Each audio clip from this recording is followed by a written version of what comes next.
Welcome to Translano. Hey, there. I'm so glad you're here. This is a space where we celebrate self-expression, individuality, and empowerment. I used to think my life had two beginnings. The first was the day I was born, the ordinary kind that ends up on paperwork. The second was much quieter, harder to date, and it didn't feel like it counted at the time. It was just a moment in a hallway when I was small enough that my feet barely made a sound on the carpet, and I saw my mother's bedroom door cracked open. I remember the warm light spilling out, the smell of clean laundry and her lotion, and the way her closet looked like a private little world, soft colors, careful hangers, things that moved when you brushed past them. I didn't have the words for what I felt. It wasn't desire in the adult sense people like to assume. It was recognition, like hearing a tune you didn't know you'd been humming. My father had left before my memories could form a stable picture of him, which meant my early lessons about men came from the absence of one. What I did have was a mother who worked long hours and came home with a tired tenderness, and a life organized around making things stretch: money, time, patience, hope. She kept the same house for years, the same kitchen table with a nick in the edge, the same stack of bills with the same careful handwriting. When you grow up with that kind of steadiness, you learn to be useful early. I learned to put away groceries, to fold towels, to keep my voice quiet when she slept on the couch with her shoes still on. I learned that love can look like routine and responsibility, and that sometimes the most affectionate thing you can do is not add another problem to the pile. So I didn't talk about the closet. What I did was small and almost accidental at first. I would brush a sleeve with the back of my hand and feel the difference between her clothes and mine.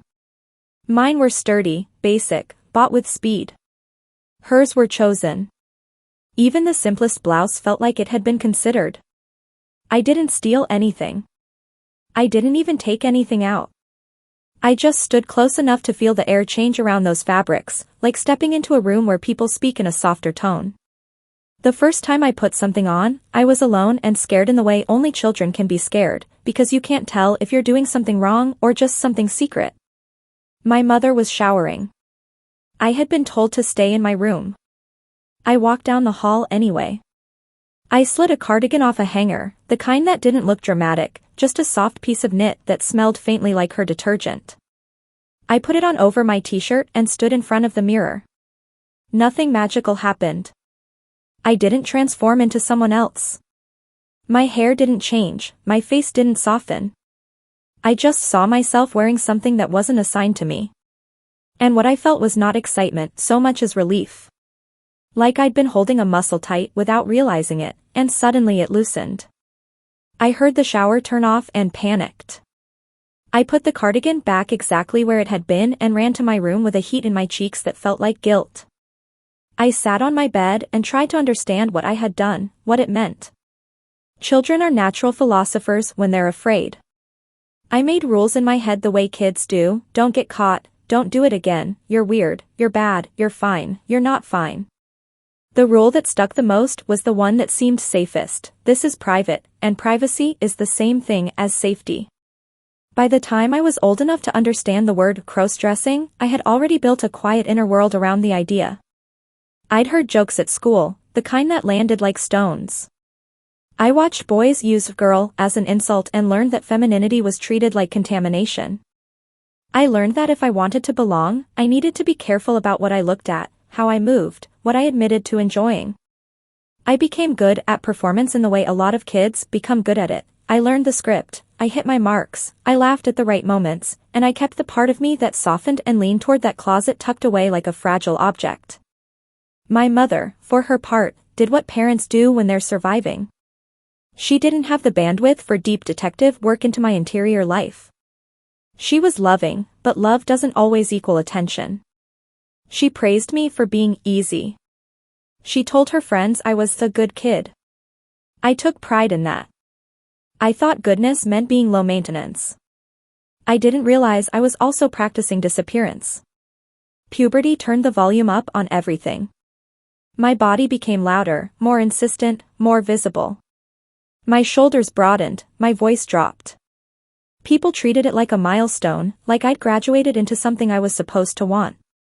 I tried to want it. I tried to stand in front of the mirror and feel proud. Instead, I felt like I was watching a room being redecorated without my permission. The changes weren't tragic. They were just, not mine, or not entirely. It's difficult to explain that feeling without making it sound like melodrama. There were no cinematic breakdowns, no single moment where I stared at my reflection and shattered. It was more like a long, slow discomfort that I kept telling myself to ignore because discomfort was normal, right? Teenagers hate their bodies. Teenagers are awkward. Teenagers feel out of place. I told myself I was just a teenager. And still, when I was alone, I returned to what made that tight muscle loosen. I got more careful and more systematic. I learned the difference between impulse and intention. I didn't take anything that would leave a noticeable gap. I chose items that wouldn't wrinkle easily.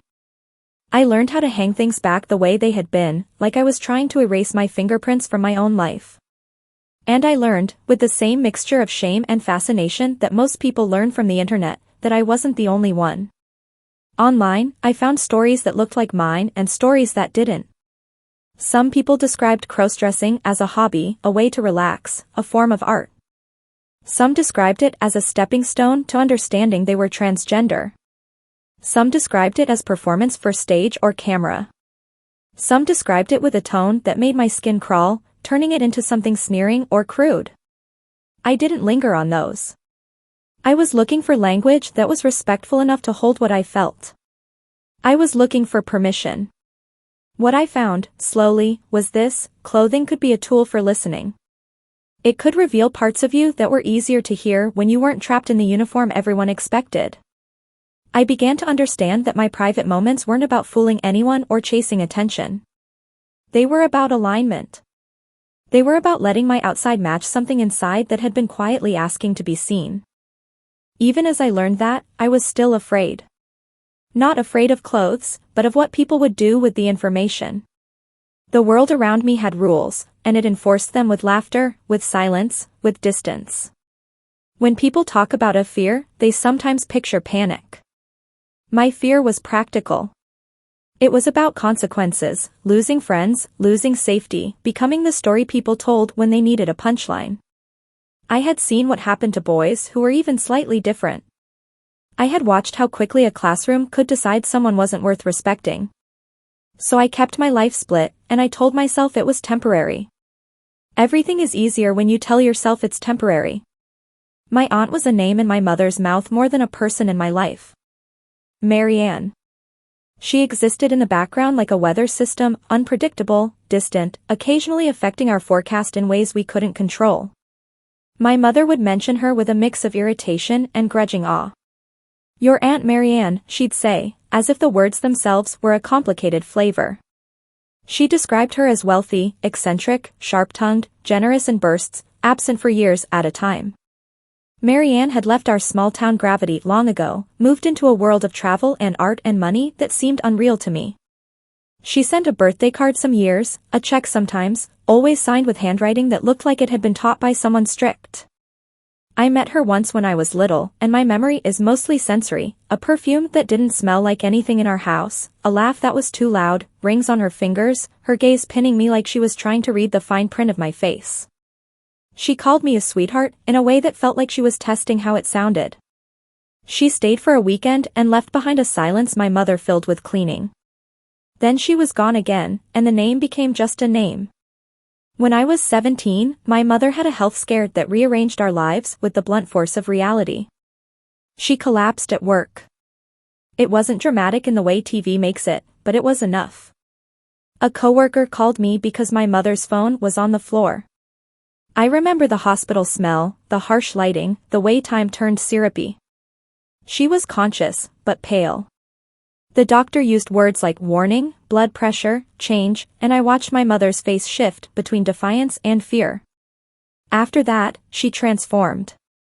Not overnight, not into a different person, but into someone who had looked over a cliff and decided she was done pretending it wasn't there.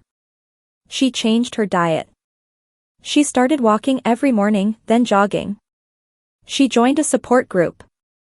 She lost weight. Her cheeks grew more defined.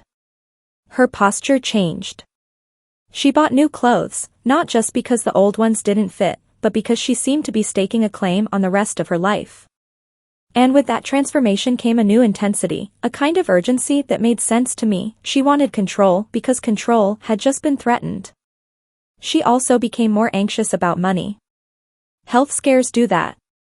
They make you think about the future not as an abstract, but as a bill that will come due. We had never been comfortable, but now, never comfortable, started to feel like a trap. She worried about insurance, about the mortgage, about what would happen if she couldn't work. She didn't say all of this in one big speech. It came out in small bursts, her staring at the kitchen table, her snapping at a late fee, her staying up too late doing math. Then Maryanne wrote.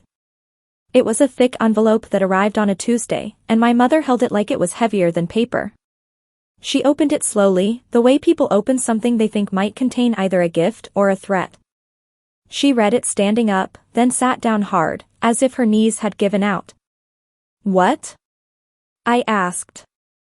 I was at the table, doing homework, half listening. She read it again, then looked at me with a strange expression, part triumph, part terror. She's coming, my mother said. Who? Maryanne. Your aunt. She wants to reconnect. That, on its own, wouldn't have made my mother's hands tremble. She could handle a visit. What she struggled to handle was what the letter implied without saying outright. Maryanne was thinking about legacy. My mother handed me the letter. I read it twice, partly because Maryanne's writing was dense and partly because I didn't want to miss the part that had changed the air in the room. Maryanne wrote about getting older, about being tired of distance, about a family, in a way that felt both sincere and performative. Then she wrote a paragraph that made my stomach drop. She referred to her niece as if it were a settled fact. She wrote about wanting to provide for her niece's future, about setting up a trust, about leaving what I have built to the next generation, specifically to her niece, because she had always dreamed of having a girl in the family, and because my mother had once, apparently, sent her a photograph years ago with a caption that had been misinterpreted or perhaps embellished. I looked up at my mother. Niece? My mother's face flushed. It was a misunderstanding, she said quickly. A long time ago. I don't even remember what I wrote. But I could hear the lie hiding under the words. I could see it in the way she wouldn't meet my eyes. You told her you had a daughter, I said, and my voice sounded steadier than I felt. I didn't mean to, my mother said, which was a phrase people use when they did mean to in the moment and only regretted it later. I was upset. She was being cruel about my life, about being alone, and I wanted her to feel like she didn't know everything. I said something stupid. And now she thinks. She thinks there's a girl, my mother said, and the way she said it made it clear this wasn't just an error. It was a story Maryanne had held on to. A fantasy Maryanne had fed. My mother started pacing. She wants to meet her, she said. She's coming in 2 months. She's talking about lawyers and trusts, Anne. Evan, do you understand what this could mean for us?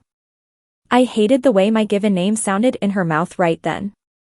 Not because the name itself was wrong, but because it was attached to a role I had been performing my whole life, the reliable son, the easy kid, the person who would swallow his own complexity to keep the household stable. I understand, I said. And I did. I understood the pressure that made my mother's voice tight. I understood the temptation of rescue. I understood that money can look like oxygen when you've been holding your breath for years. What I didn't understand yet was how quickly my mother would turn desperation into a plan. At first, she tried to fix it the right way. She wrote Maryanne back, careful and vague, saying there had been confusion, that she had a son, that perhaps Maryanne had misunderstood. Maryanne's reply was swift and sharp. She wrote that she knew what she knew, that she had waited long enough, that she didn't want excuses. She wrote that she would be in town on a specific date, and she would meet her niece. If there was no niece, she implied, then perhaps there was no reason to discuss inheritance at all. She mentioned charities in a way that felt like a threat made to sound like virtue. My mother read that letter and went very quiet. When she spoke, her voice had the careful calm of someone standing on the edge of a decision. "She's manipulating us," I said, anger rising.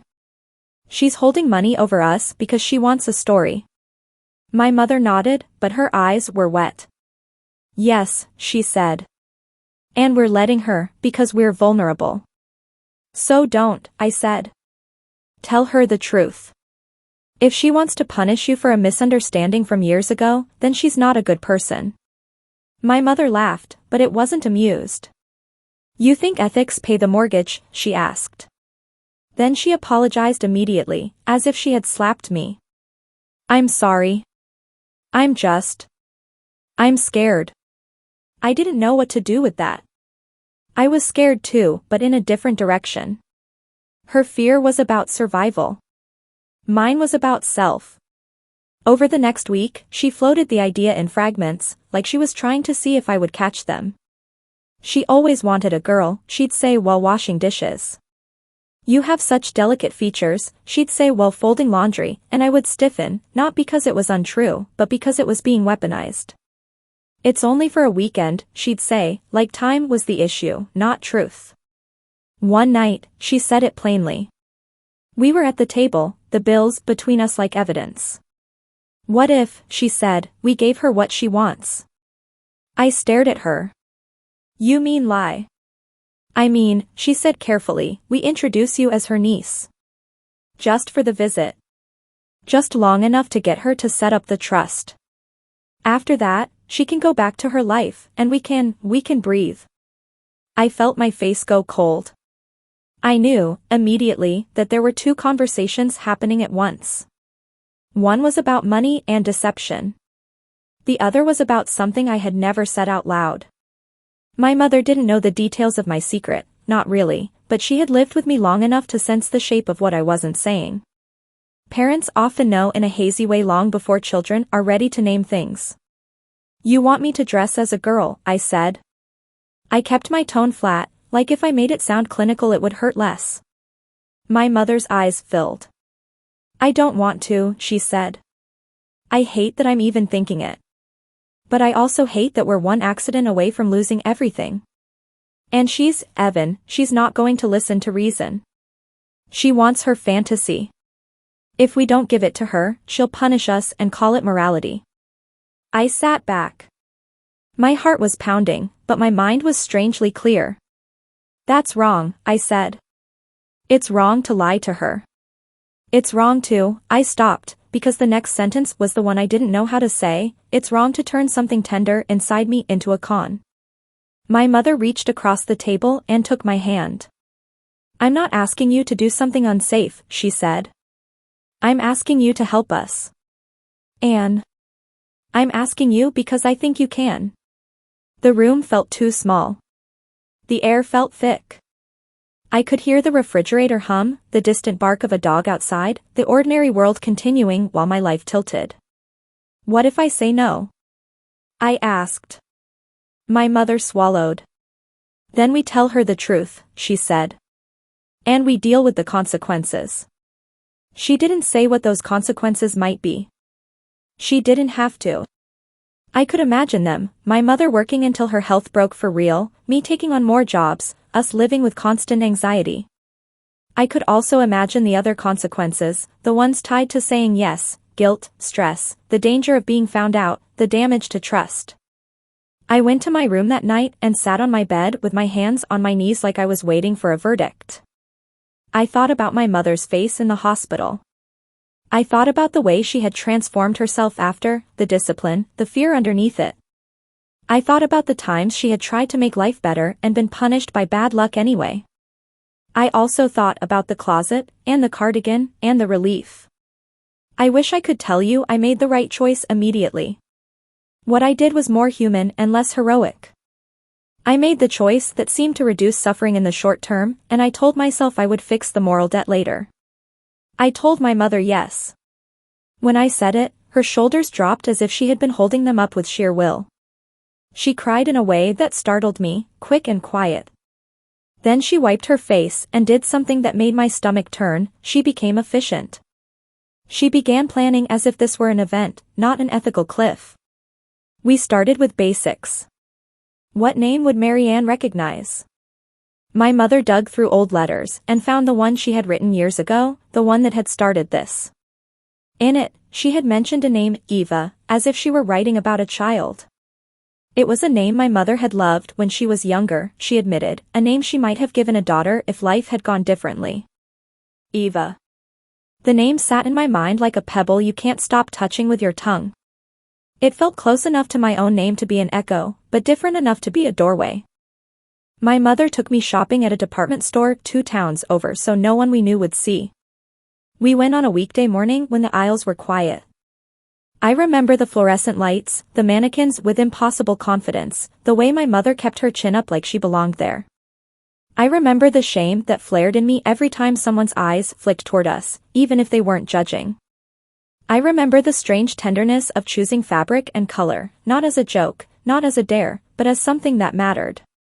Nothing flashy, my mother said, as if morality depended on modesty. She likes classic. We bought a few outfits that could pass as nice without being theatrical. A simple dress for dinner. A skirt and blouse. A cardigan. Shoes that were practical. We bought a wig because my hair was short then, and my mother insisted it needed to look natural. We bought makeup, not to create a mask, but to soften the features I had spent years trying to accept. That part was the strangest. I had looked at my face for so long with a kind of resignation, and now my mother was studying it with the focus of an artist. At home, the first practice session felt like stepping onto a stage with no rehearsal, except the stage was my own body. My mother watched tutorials online. She tried to teach me how to walk in shoes that changed the angle of my hips. She showed me how to sit without spreading my knees, not because sitting one way is inherently gendered, but because people read these things like signals and Maryanne would be looking for confirmation of her fantasy. My mother coached my voice, gently at first, then with frustration when it didn't shift easily. Just lighter, she'd say. Not fake. Just softer. Every instruction felt like both a lesson and a judgment. I could feel myself splitting into pieces, the part that wanted to cooperate, the part that wanted to run, the part that felt secretly comforted by the permission to be soft, and the part that hated the context, hated that my softness was being rented out for money. Somewhere in that practice, I began to realize something that would later become one of the most important truths of my life: the difference between expression and exploitation is consent and intent. Putting on those clothes alone in my room had felt like listening to myself. Putting them on now, under pressure, felt like being used, even though I had agreed. It made me understand, with painful clarity, why so many people feel violated by expectations even when they comply. Compliance is not the same as peace. And yet, there were moments, small, quiet moments, when I caught my reflection and didn't flinch. When the wig sat right and the cardigan fell the way it should and my posture softened, I saw a version of myself that looked less like an obligation and more like a possibility. It didn't erase the moral discomfort. It complicated it. Maryanne arrived on a Friday afternoon with luggage that looked expensive and effortless. She stepped out of her car like she owned the street, sunglasses on, scarf draped in a way that suggested she had never hurried in her life. My mother hugged her with a brightness that didn't quite reach her eyes. Maryanne patted my mother's back like she was greeting a distant cousin, then turned toward me. I was inside, in my room, dressed as Eva, my heart hammering so hard it felt like it might shake the wig loose. My mother knocked softly. "She's here," she whispered. I stood up slowly.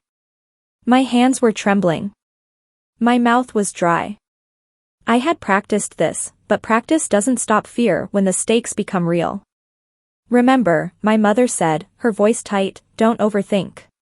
Just be polite. Be polite." As if politeness could hold up a lie. I walked down the hallway. Each step felt like it took years. When I reached the living room, Maryanne turned, and I felt her gaze land on me with the weight of a person appraising something precious and suspicious. For a moment, she didn't speak. She just looked. Her eyes moved over my face, my posture, my clothes. I tried to breathe. I tried to keep my shoulders relaxed the way my mother had shown me. I tried to remember that I was not doing something shameful, even if I was doing something wrong. Then Maryanne smiled, slow and satisfied. There you are, she said. Her voice was rich with certainty. Eva. Hearing that name spoken by someone else sent a jolt through me. It didn't feel like a costume label. It felt like being seen, even if the seeing was distorted by Maryanne's expectations. I swallowed.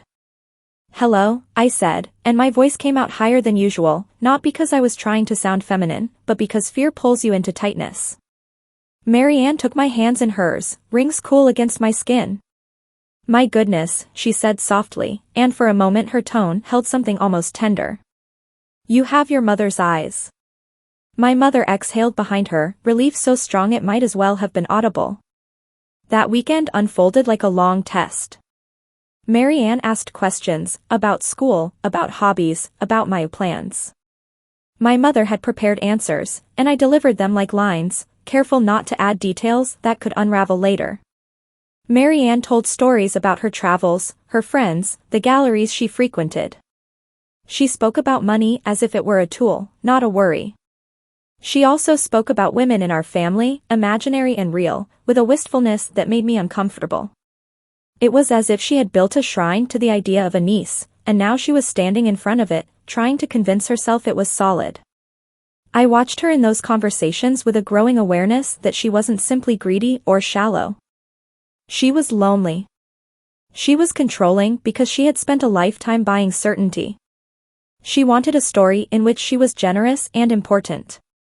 She wanted a reason for her wealth to mean something beyond herself. And she wanted that reason to wear a face that looked up at her with gratitude. It would have been easy to resent her for that, and I did at times. But it was harder when she did small, human things, when she complimented my mother's cooking with genuine appreciation, when she laughed at a memory, when she looked at me with something that resembled pride. Those moments made the lie feel heavier, because they made it personal.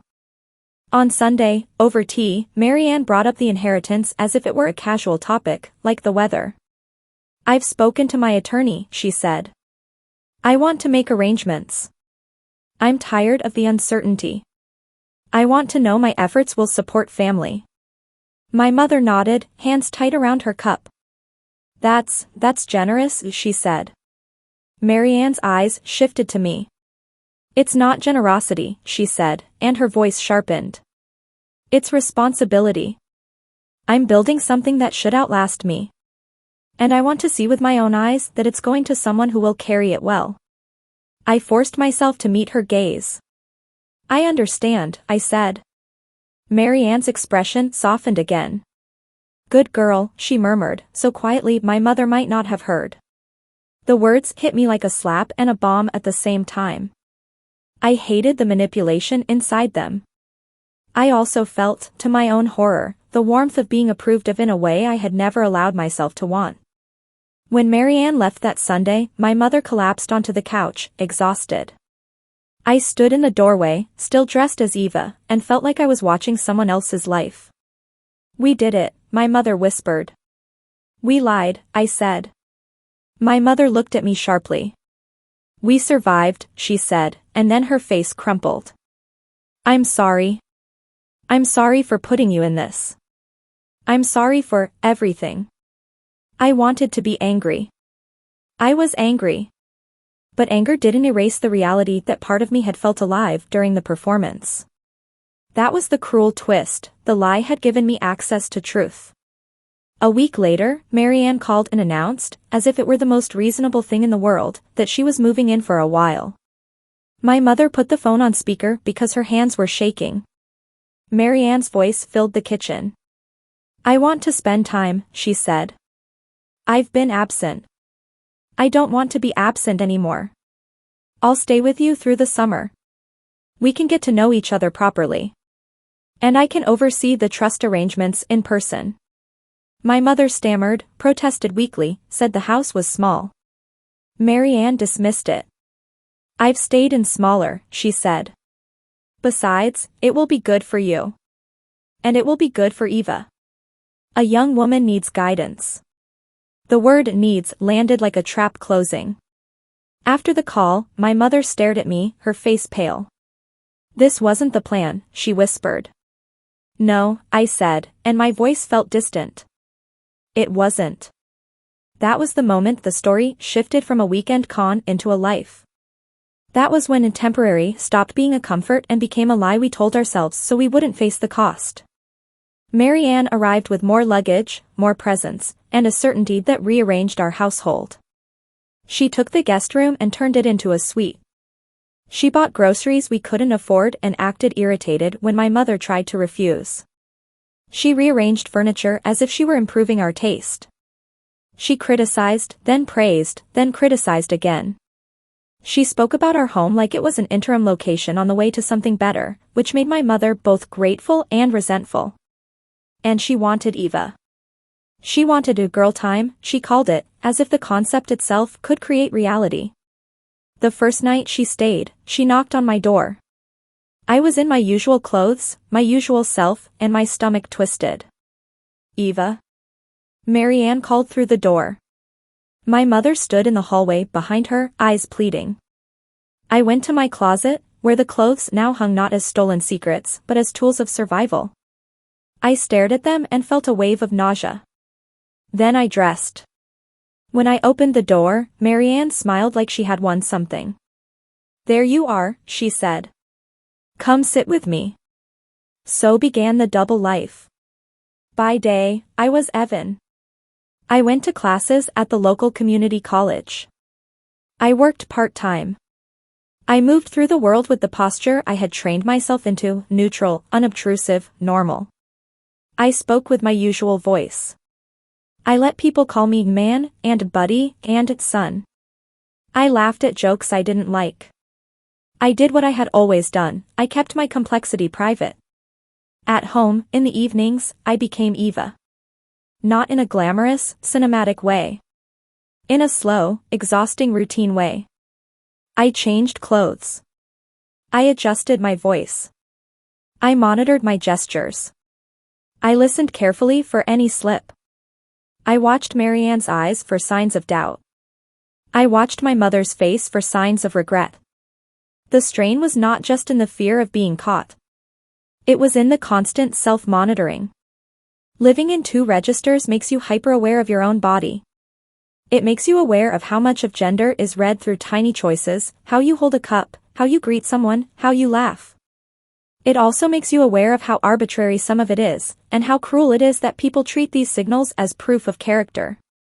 I began to understand social norms not as natural laws, but as agreements enforced by repetition. That realization was educational and depressing at the same time.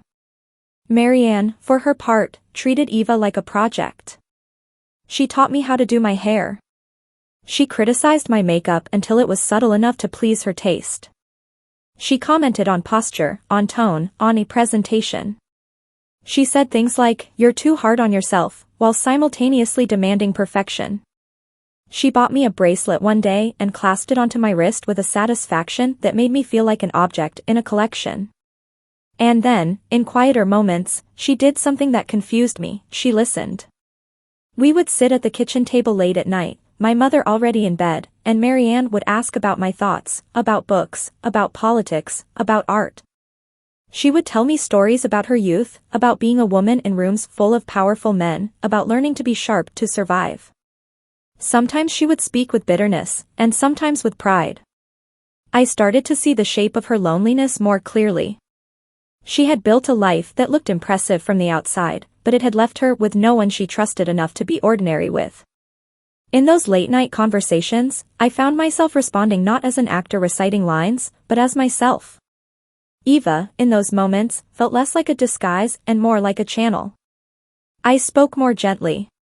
I admitted uncertainty. I allowed warmth into my tone. I didn't feel like I was faking a personality. I felt like I was allowing one. That's when the internal conflict became unbearable, because the lie was wrong, but the space it created was healing. I began to dread the thought of it ending, not because I wanted to keep deceiving Maryanne, but because I didn't want to lose the version of myself I was meeting in her presence. The stress still hit my body like a constant storm. I stopped sleeping well. I developed headaches. I felt jumpy in public, afraid that I would slip into the wrong voice. I would sometimes stand in the grocery store as Evan and catch myself moving my hands the way Maryanne had taught Eva to move hers, then yank them back as if I'd touched a hot stove. That kind of vigilance does strange things to the mind.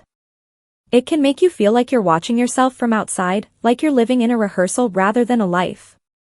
My mother noticed, of course. One evening, after Maryanne had gone to bed, my mother sat with me in the living room and looked at me the way she had looked at me when I was sick as a child, worried, helpless, guilty. "We can stop," she whispered. I laughed, but it came out harsh. "Can we?" I asked. "She's here. She's watching. The trust paperwork hasn't even been finalized. If we stop now, what happens?" My mother's eyes filled. "I don't know," she said. "I thought I was doing something for us. I thought it was manageable.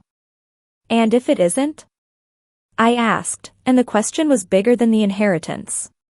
My mother reached for my hand. "Then we figure it out," she said. "We have to." In that moment, I felt something I hadn't let myself feel fully before, resentment. Not just at Maryanne, not just at the situation, but at my mother for making my body a bargaining chip. I also felt compassion for her, because I knew she wasn't a villain. She was a frightened person trying to protect her child. Those two truths can coexist. Love doesn't erase harm. Harm doesn't erase love. I started seeing a counselor at school under the pretense of stress. I didn't tell the counselor everything right away. I couldn't. The words felt too strange in my mouth. But I began to talk about anxiety, about feeling split, about living under pressure. The counselor listened in a way that didn't make me feel like a spectacle. Over time, I admitted more. Not the inheritance part at first, but the part about clothing, about identity, about the relief I had felt in the closet as a child. The counselor said something that stayed with me: "You don't have to decide what you are in order to treat yourself with respect." That was a simple sentence, but it cracked something open. I had been treating my inner life like a problem to solve, a label to find, a verdict to reach. What if it was a relationship instead? What if the goal wasn't to categorize myself perfectly, but to stop punishing myself for being complicated? I began journaling, not as evidence, but as a way to hear myself. When I wrote as Evan, the tone was clipped and practical. When I wrote as Eva, the tone softened. It wasn't that one was real and the other fake. It was that one had been trained for survival and the other had been allowed to breathe. The double life continued, and the temporary changes did what repeated practice always does: it built new habits. My hair grew out. I told people it was just a style choice. My skin changed because I took care of it more carefully, partly to meet Maryanne's expectations, partly because I began to enjoy the feeling of being gentle with myself. My posture changed, not because femininity requires a certain posture, but because I was practicing a way of existing that felt less armored. Even my voice shifted slightly over time, not into a caricature, but into a range I didn't know I had. One day, I realized I was no longer switching with the same sense of strain. Eva no longer felt like a role I stepped into only under pressure. Sometimes, even when Maryanne wasn't around, I would come home, close my bedroom door, and choose those clothes because I wanted to. I would sit at my desk in a soft sweater and do homework, and my body would feel calmer. I would look in the mirror and feel something like grief, not grief for Evan, but grief for all the years I had spent treating this part of me as dangerous. That realization terrified me. Because if Eva was becoming permanent, what did that mean? Was I transgender? Was I simply gender nonconforming? Was I a person who found comfort in feminine expression but still belonged in my old name? The internet offered 1,000 answers, and none of them felt like they could replace listening to myself. At the same time, the moral weight of the deception grew heavier. Maryanne wasn't just a distant rich relative anymore. She was in our house, in our routines, in our evenings. She had begun to care in her own complicated way. She also had begun to plan. She spoke about my future as if she were shaping it with her hands. One afternoon, she drove me to a cafe across town. My mother stayed home. Maryanne ordered tea for both of us without asking. She sat across from me and studied my face like she was reading for truth. I want to talk about your mother, she said. My stomach tightened. Okay, I said. Maryanne's eyes narrowed. She's been through a lot, she said. More than she admits. And I've been unkind over the years. I know that. I can be difficult. But I'm here now. I'm trying. I nodded, unsure where this was going. Maryanne leaned forward. You, she said, are very composed. Too composed sometimes. It's like you're always watching yourself. My hands went cold around my cup. I'm just nervous, I said. Maryanne's gaze didn't soften. Are you happy? She asked. The question was so direct it felt unfair. In that moment, I could have lied easily. I had been lying for months. I could have said yes. I could have said I was grateful, excited, fine. Instead, my throat tightened and my eyes burned unexpectedly. I don't know, I admitted. Maryanne watched me carefully. For a second, I thought she might be kind. Instead, she sighed. Young people think happiness is a constant, she said. It's not. It's a practice. It's honesty with yourself. It's choosing what you can live with. Honesty. The word hung between us like smoke. When we got home, I went to my room and sat on the floor. I felt like my life was narrowing toward a choice I couldn't avoid much longer. The trust paperwork was close to final, my mother said. Maryanne had asked for documents, for meetings with lawyers. Everything was becoming official, which meant the lie was becoming architecture. That night, I dreamed I was standing in front of a mirror and my reflection kept switching names without my permission, Evan, Eva, until the words blurred into something unreadable. I woke up with my heart racing and realized I couldn't keep living like this. Not because being Eva was wrong, but because living in deception was eroding my sense of self-respect. The next day, I told my counselor everything. The inheritance. The lie. The double life. My mother's role. Maryanne moving in. I expected the counselor to look shocked, to judge me.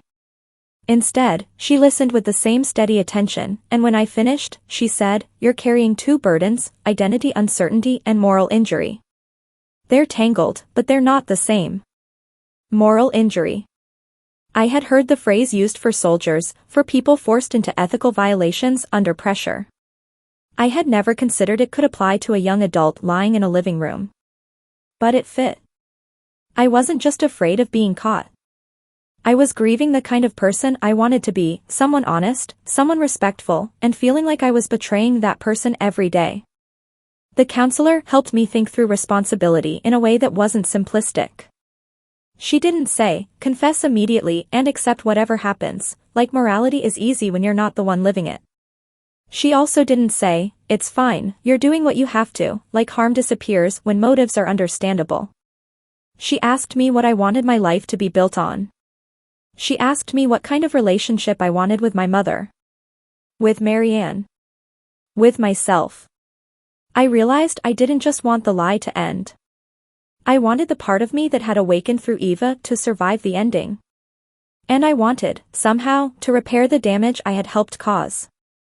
That's what made the next step both terrifying and clarifying. I decided to tell Maryanne the truth. Not in a dramatic showdown. Not as punishment. As an act of respect, for her and for myself. I chose a night when my mother was at a meeting for her health group. Maryanne was in the kitchen, making tea with the confidence of someone who believed she belonged in every room she entered. I stood in the doorway, wearing simple clothes that could have read as either masculine or feminine, my hair longer now, my hands trembling. "Maryanne," I said. She looked up, eyebrows raised. "Yes, darling?" The endearment made my chest ache. I took a breath. "I need to talk to you," I said. "And it needs to be honest." Maryanne's face shifted, cautious. "Go on," she said. I sat at the table, forcing my body to stay present. "My name is Evan," I said, and the words landed with a strange mix of grief and relief. Eva is a name I've used. But I am not your niece the way you think. Maryanne stared at me. The silence stretched.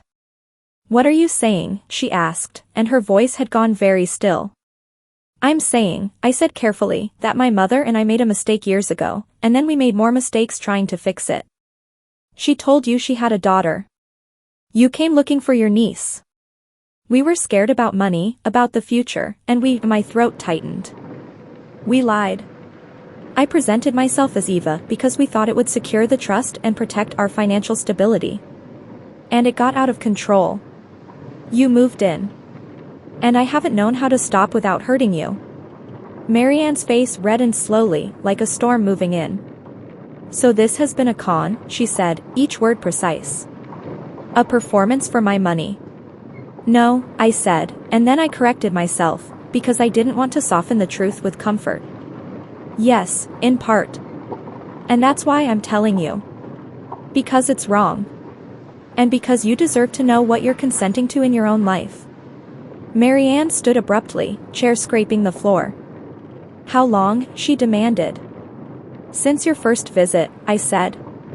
Maryanne's eyes flicked over me as if seeing me for the first time, and I felt exposed in a way that had nothing to do with clothing. And you expect me to what? She asked. Applaud your honesty now? After months of deception? I don't expect applause, I said. My voice shook, but I kept going. I expect consequences.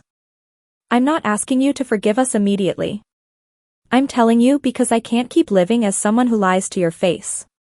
Maryanne's laugh was sharp. Self-righteous, suddenly, she said. Then her expression shifted into something rawer. Do you have any idea what you've taken from me? She asked, and her voice cracked slightly on the last word. The question hit me hard because it was true. I had been focused on my own fear, my own identity, my mother's survival. I had not allowed myself to fully imagine Maryanne's perspective, because imagining it meant facing the harm. I took your trust, I said quietly. I took your sense of reality. I'm sorry. Maryanne paced the kitchen like a caged animal. I'm not a fool, she said. I know people want my money. I've known that my entire life. But family was supposed to be different. I know, I said. She stopped and looked at me, eyes narrowed again, but now the suspicion had a different edge. Why did you do it? She asked. And don't say because your mother told you. I can see your spine. You have one. I swallowed. This was the part that scared me most, because it required a different honesty, the kind that wasn't just confession but self-revelation. I did it because we were afraid, I said. And because it wasn't entirely a lie for me. Not the way you mean. I've been exploring my identity for a long time. Quietly. Wearing those clothes, using that name, it brought out parts of me I had been hiding. That doesn't excuse the deception. But it's part of why I didn't stop sooner. It felt like I was finally breathing, even if it started as something wrong. Maryanne stared at me. The anger on her face didn't disappear, but it complicated. So, she said slowly, you're telling me you've been dressing as a girl in secret, and my money gave you an excuse to do it openly. The bluntness made me flinch, but I nodded. Yes, I said. And I hate that. I hate that I used your expectations as cover. I hate that I let it become transactional. Maryanne sank back into her chair as if the air had left her. She pressed her fingers to her temples. For a long time, she didn't speak. When she finally did, her voice was lower. I built a fantasy, she said, more to herself than to me. A niece who would love me. A girl who would make me feel necessary. She looked up sharply. And you used that fantasy. Yes, I said, because anything else would be evasion. Maryanne's eyes glistened with something that looked like humiliation. I hate being pitied, she said. I'm not pitying you, I said. I'm respecting you enough to tell you the truth now. She let out a long breath. Your mother, she said, and her tone hardened again. She'll deny it. No, I said, surprising myself with the certainty. She won't. She's scared, but she knows it's wrong too. She's not proud of it. Maryanne stood again, but this time her movements were slower, less explosive. I need time, she said. I need to think. And I need to speak to my attorney. I understand, I said. She paused at the doorway, hand on the frame. One more thing, she said, without looking back. I don't care what clothes you wear when you're alone. I care that you made me a character in your survival story without my consent. I know, I said, my throat tight. And I'm sorry. She left the kitchen, and I sat there shaking, feeling like I had just stepped off a cliff and discovered the ground was not immediately beneath me. When my mother came home later and found Maryanne in the guest room with the door closed, she knew something had happened before anyone spoke. I told her what I'd done. She stared at me with a mix of terror and relief that made my chest ache. You told her, my mother whispered. Yes, I said. My mother sank into a chair, hands covering her mouth. Then she started crying, not the quick, pragmatic tears she had shed the night I agreed, but deep sobs that sounded like exhaustion and shame. I ruined everything, she said. No, I said, and my voice was gentler than I expected. We did. And now we have to face it. That week was one of the hardest of my life. Maryanne barely spoke to us. She took phone calls behind closed doors. She went out for long walks alone. The air in the house felt charged, like every object was waiting for judgment. I continued my classes and work, moving through the world as Evan because it was the easiest public path, but inside I felt like I had cracked open. The hardest part was not Maryanne's anger. The hardest part was my mother's shame, because shame can turn love into something brittle.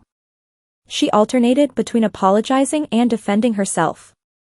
She was cruel to me, she'd say. She held money over us.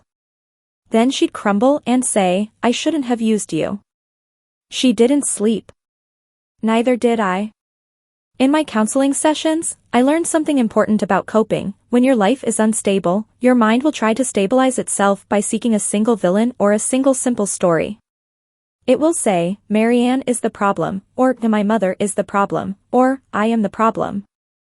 Those narratives are comforting because they reduce complexity. They also prevent growth. Reality was messy. Maryanne had manipulated with money, my mother had retaliated with deception, and I had agreed and continued because I both wanted to help and wanted the secret permission. Responsibility did not cancel out compassion, and compassion did not cancel out responsibility. A week after my confession, Maryanne asked both of us to sit in the living room. Her posture was formal, her expression controlled. My mother looked like she might faint. I've spoken to my attorney, Maryanne said. The trust is on hold. My mother's breath caught. Maryanne held up a hand. I'm not finished, she said. I am angry. I am humiliated. And I am also, she paused, as if the next word tasted bitter. Impressed. Not by the deception. By the fact that you told me. My mother stared at her, stunned. Maryanne continued. I came here because I wanted family on my terms. I wanted a niece because the idea suited me. I didn't ask what was true. I demanded what I wanted and attached money to it like a leash. Her eyes flicked to my mother. That was wrong. My mother's lips trembled. Maryanne. Don't, Maryanne said sharply, then softened. Just listen. She turned to me. Evan, she said, and hearing my name from her mouth felt like a strange kind of respect. I don't know what your identity is. I don't know what you will become. That is not for me to dictate. But I do know this, you cannot build your life on a lie, even if the lie gives you room to breathe. I nodded, tears burning. Maryanne's voice lowered. I also know what it is to create a persona to survive, she said. I have done it my whole life. I have been a Maryanne in every room I entered because it was safer than being a frightened young woman with no allies. I understand performance. That doesn't make your deception acceptable. But it makes me less eager to destroy you for it. My mother began crying again, quietly. Maryanne inhaled, steadying herself. Here is what will happen, she said. I am not leaving today. I need time too. But I will not continue the arrangement as it has been. No more Anise story. No more pretending. I will not call you Eva as if it is a role assigned for my comfort. My throat tightened. Okay, I said. Maryanne watched me. If you choose that name for yourself, that is different, she said. But I will not demand it. I felt something loosen in my chest. The choice mattered. It was the first time anyone had acknowledged it as mine. Maryanne looked at my mother. As for the inheritance, she said, and my mother flinched, I am not making decisions this week. I am not a vending machine for forgiveness. But I will consider a different arrangement, one that supports you because you are my sister and because your survival matters, not because you can produce the character I imagined.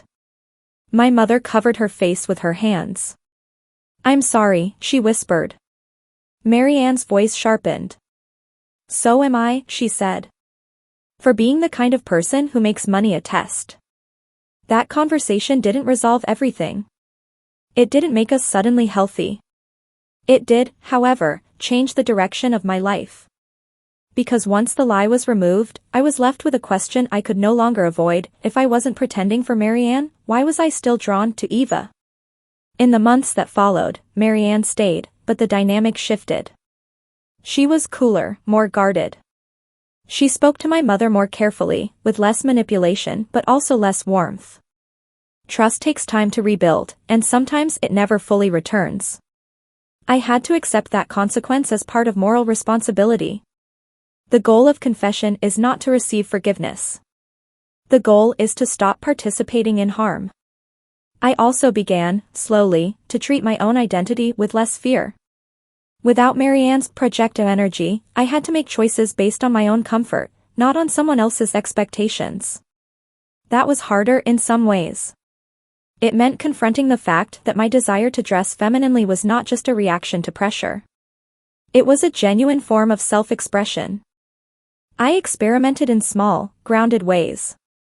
I wore more androgynous clothes in public. I let my hair grow. I tried different names privately, in my journal, in therapy, until one felt like it fit without effort. Eva kept returning, not because it was the con name, but because it had always been a possibility my mother loved and I had secretly held. Still, I hesitated. I didn't want the name to remain contaminated by the lie. My counselor helped me understand something else. You can reclaim a symbol without pretending it was never used wrongly. You can say, this was part of a deception, and it also contains something true. Humans are not clean narratives. We are overlapping meanings. Eventually, I told my mother that I wanted to use the name Eva for myself, not as Maryanne's niece, not as a performance, but as the name I chose when I allowed myself to be whole. My mother looked at me with tears in her eyes. I'm sorry, she said again, but this time the apology was quieter, less frantic. I'm sorry I pushed you into a lie that also revealed you. I'm sorry I made your self-discovery about money. I made choices too, I said. I don't want to pretend I was only a victim. I agreed. I stayed in it. But I'm trying to do better now. My mother nodded, wiping her face. I'm proud of you, she whispered, and her voice shook. And I'm scared for you. I'm scared too, I admitted. But I'm tired of living split. I didn't come out to everyone at once. Real life isn't a montage. It's paperwork, conversations, awkward pauses, and days when you wonder if you're making everything harder for yourself on purpose. I started with a close friend, someone I trusted enough to risk losing. My hands shook when I told them. I expected confusion or judgment. They listened, asked respectful questions, and then said, simply, I want you to be okay. I cried in my car afterward because I hadn't realized how much I needed that kind of steady acceptance. I learned, through those conversations, to separate curiosity from cruelty. Some people asked clumsy questions but tried to understand. Some people made jokes to protect themselves from discomfort. I learned to set boundaries. I learned to say, I don't want to discuss that, without apologizing. That was new for me. I had spent so long trying to be easy that I didn't know how to be firm without feeling guilty. Maryanne watched all of this from the edges. Sometimes she looked at me with something like sadness. Sometimes with pride she didn't want to admit. Once, months after the confession, she and I sat in the kitchen late at night again, the way we used to when she still believed her fantasy. The silence between us was different now, less scripted, more fragile. I have been thinking, Maryanne said, stirring her tea as if it required deep attention, about the difference between who we are and who we present. I didn't speak, not wanting to push. Maryanne glanced up. When I demanded a niece, she said, I was demanding proof that I mattered. That my life had continuity. I see that now. She set down her spoon. That was selfish. I swallowed. I was selfish too, I said quietly. I wanted the money to solve our fear. And I wanted permission to be myself without owning it. Maryanne nodded once, sharply, as if appreciating the honesty. Permission is a dangerous drug, she said. It makes you think you are free when you are only allowed. The sentence landed in me and stayed. Because it was true. The life I was building now, slowly, imperfectly, was not about being allowed. It was about choosing. Maryanne eventually adjusted the financial arrangements in a way that helped my mother stabilize without turning me into a condition. It didn't erase the past. It didn't restore innocence. It did, however, reduce the desperation that had fueled the worst choices. My mother continued her health journey with more steadiness, less panic. She still struggled with guilt. I still struggled with anxiety. Healing wasn't linear.